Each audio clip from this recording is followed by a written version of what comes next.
Hey guys, welcome back to One Stop Biology. So in today's video, we are going to cover the rest of the chapter which is left in evolution. So we'll start off with adaptive radiation. So guys, before we start, please do not forget to like the video if you understand it well. Please do share it with your friends.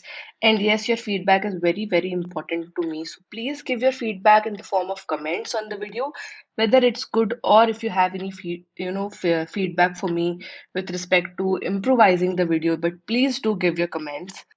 Please do give me feedback so that I can improve as per your requirement.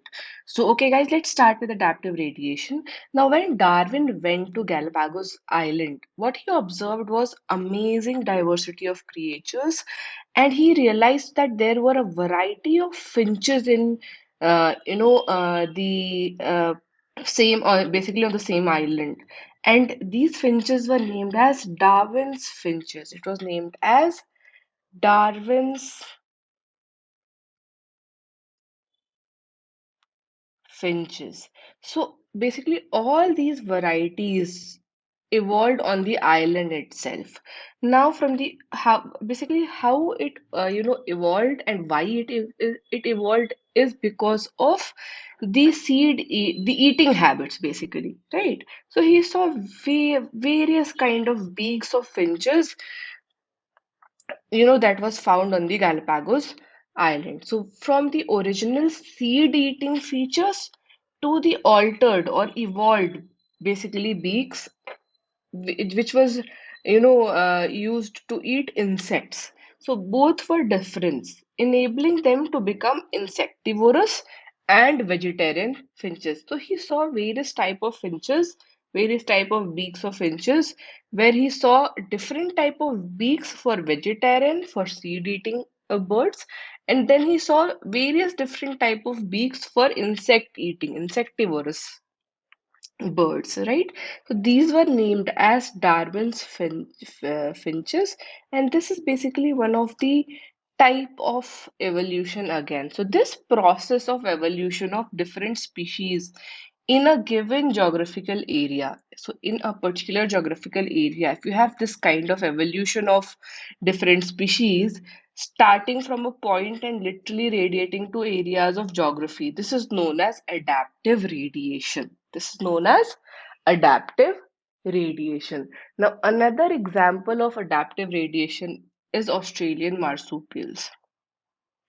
Now, basically, all types of Australian marsupials are different from each other, and they have evolved from an ancestral stock, but all within the Australian island continent, basically. So, this diagram you see is an example of Australian marsupial radiation. So, you can see kangaroo. This is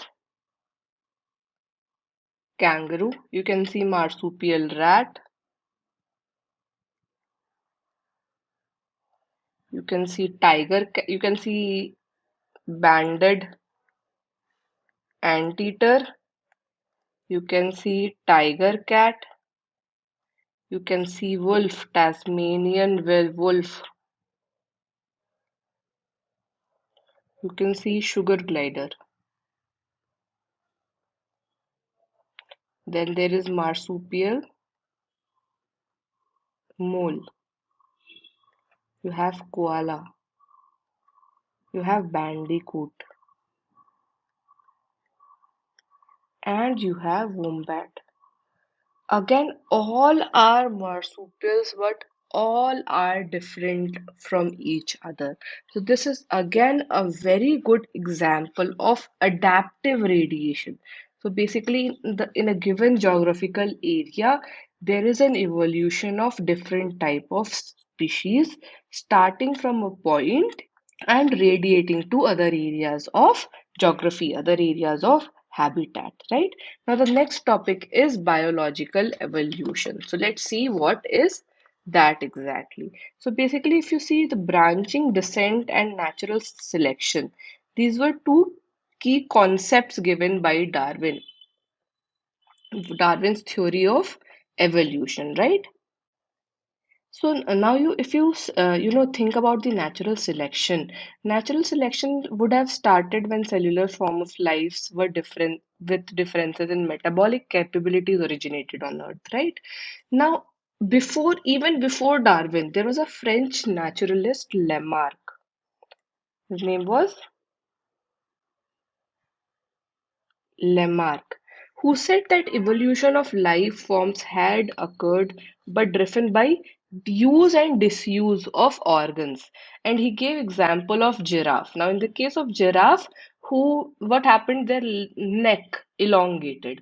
So he said that in an attempt to forage leaves on tall trees, they elongated their necks with time, right? Now, since they required that character, they passed on the same character in succeeding generations, right? And slowly, what happened is all giraffes were with long necks. Now, again, after Darwin, there was another scientist who was Thomas Malthus, right? What he did was his work was on populations and it was influenced by Darwin, so natural selection. So he supported natural selection, and he said the same thing that because of better suited individuals present in a particular population, they succeed in having more and more generations of their own after their generation, right? So they have more and more progeny, and they succeed one after another generation, right? So basically, the biological evolution has always, evolved around natural selection and the use and disuse of organs, evolution of organs on the basis of use and disuse, right? Then comes the mechanism of evolution. Now, basically, what happened is that there was a scientist, Hugo de Rice. Now, based on his work on what? Primrose, evening primrose, he brought forth the idea of mutation. So, what he believed was that it is mutation which causes evolution and not the minor variations. So, basically, he said that evolution occurs because of mutation. Now, these mutations are generally random and directionless.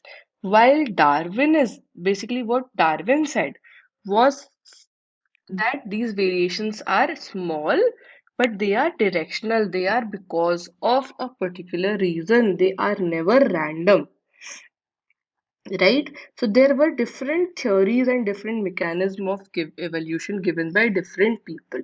Now, evolution for Darwin was gradual, while what D. Rice believed was that it is speciation, mutation caused speciation, and he called it saltation, right?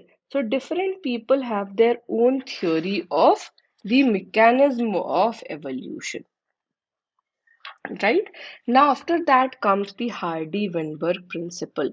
Now, what is Hardy-Weinberg Principle exactly? Hardy-Weinberg Principle says that the allele frequencies in a population are stable, and that is constant from generation to generation, right? Now, the gene pool is nothing but the total gene in a population, right? So the gene pool remains constant. Now, this is known as genetic equilibrium, and sum total of all the allelic frequencies is always 1, right? Now, say that we name individual frequencies as P, Q, R, S, etc., right? In a diploid, what will happen is P and Q represent the frequency of allele A and B. So say there are two alleles A and A, and you have frequency of these alleles as P and Q, right? Now the frequency of individual A in a population is simply P square. In the same way, if there is an individual A, the frequency is Q square. And for A, it is 2PQ, right? Hence, what we can say is that it follows a binomial expression, right? P plus Q square, which is p square plus 2pq plus q square, and this is equal to 1, right? So this simply means that probability that an allele A with a frequency of p appearing on both the chromosomes of a diploid is simply the product of the probabilities, right?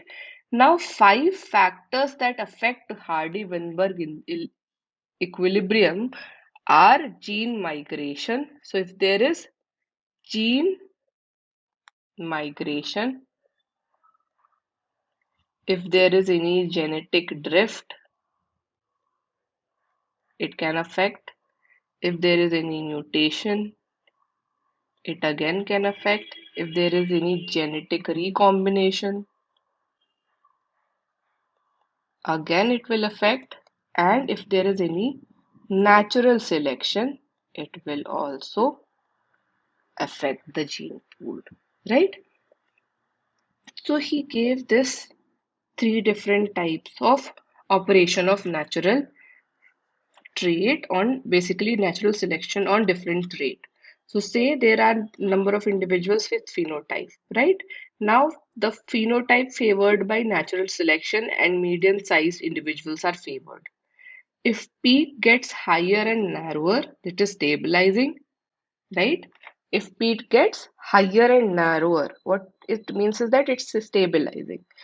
If peak shifts to one direction, so here you can see that it has shifted to one direction. Center would be somewhere here, but it has shifted to this direction. Then it is directional. But if you find two different peaks, it is disruptive. It is considered as disruptive, right? So this basically is the Hardy-Weinberg principle. Now let's talk about, evolution. What happened? A complete history of evolution. So basically about 2000 million years ago, the first, remember, the first cellular form, right? That appeared on Earth. Now some of these cells had the ability to release O2. Remember, some of these cells had the ability to release O2. Now, slowly single-celled organisms became multicellular life forms, and by 500 million years ago, invertebrates were formed and active. Then you have jawless fishes who evolved 350 million years ago. You have seaweeds 320 million years ago. And that is how you have see different vertebrates evolving, right? So it starts from 350 million years ago. Here you have early reptiles, then you have di you know evolving species, then you have dinosaurs in between. You have dinosaurs, and then they evolved even more. So around 50 million years ago, you have dinosaurs, and then currently, if we talk about right now, we have birds, we have mammals, we have crocodiles, we have snakes, we have lizards, we have turtles, right? So this is how life basically evolved, right? So the first mammals were shrews. Remember that the first mammals found were shrews, and their fossils basically are small sized. Now, when reptiles came down, mammals took over this. Basically, mammals took over the earth. So after dinosaurs, you know, vanished, mammals took over the earth. And due to continental drift, South America joined North America. These animals were overridden by North America fauna. Now, also due to some continental drift, pouched mammals of Australia survived because of lack of competition from any other mammal. Because of continental drift, a lot of things happened. Now, in the same way, you have evolution of plants as well. So if you see right now we have angiosperms, we have flowering plants, we have different types of ferns, we have bryophytes, we have dicotyledons. Before that we had ferns, conifers, during Jurassic period we had cycads, we had sea ferns. So there were so much so many different types of plants before in the history, and they evolved so much to be what they are today, and it's only and only because of the requirement as per the changing environment. And now, how let's see how the evolution of man occurred. Right? So, what is the origin and evolution of man? So, about 15 million years ago, primates called as Diropithecus and Ramapithecus, they existed. They were very hairy and they walked like gorillas, right? So they were hairy and they basically used to walk like gorillas and chimpanzees. Now, Ramapithecus was more man-like than the other one, Diropithecus, right? Now, few fossils of man-like bones have been discovered in Ethiopia and Tanzania. So these revealed basically human-like features leading to belief that about 3 to 4 million years ago, man-like primates walked in Eastern Africa. So you have some basic, lineage there. Now these were basically short statured. These were not more than 4 feet, and they walked upright.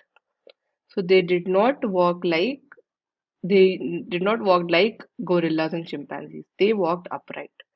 Then 2 million years ago, Australopithecines, they lived in East African grassland, and this creature was called as the first human-like being, which was Homo habilis.